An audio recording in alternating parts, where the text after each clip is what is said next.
Hello, I'm Ric Blackwell. Weeks of drama over the funding of the Homeland Security Department finally over. The House has given final approval to a nearly $40 billion spending bill that keeps DHS funded through September. It's a victory for President Obama and the Democrats because the measure doesn't include any language that would dismantle President Obama's immigration actions. The president previously said he would veto any bill that tried to roll back his plans.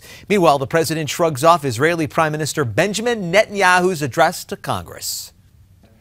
As far as I can tell, there was nothing new.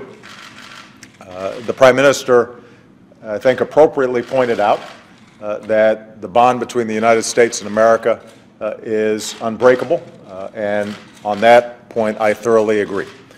Well, the president says he did not watch the speech. He says he did read the transcript. He adds that Prime Minister Netanyahu didn't offer any viable alternatives to a nuclear deal with Iran.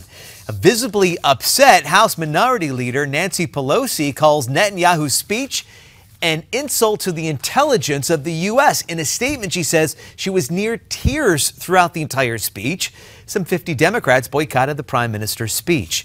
Republicans are demanding answers after it was revealed Hillary Clinton may have violated government email rules. On Twitter, former Florida Governor Jeb Bush says, quote, transparency matters. Unclassified Hillary Clinton emails should be released. You can see mine here, jebbushaemails.com.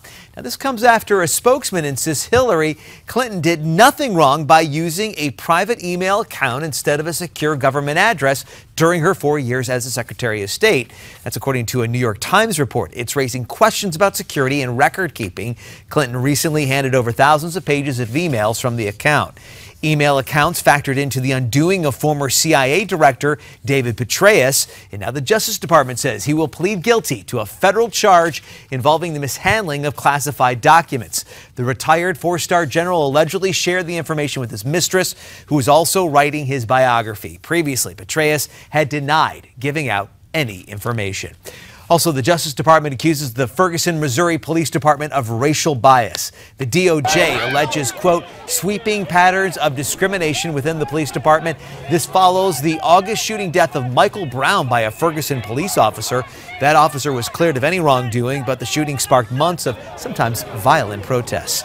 Retired surgeon Ben Carson creates a committee to explore a 2016 presidential bid. With this committee, Carson will be able to raise money that he can transfer to his campaign. If he decides to run for president, Carson says he will make a formal announcement about his plans for 2016 in May. That's your Newsmax Now update. I'm Ric Blackwell.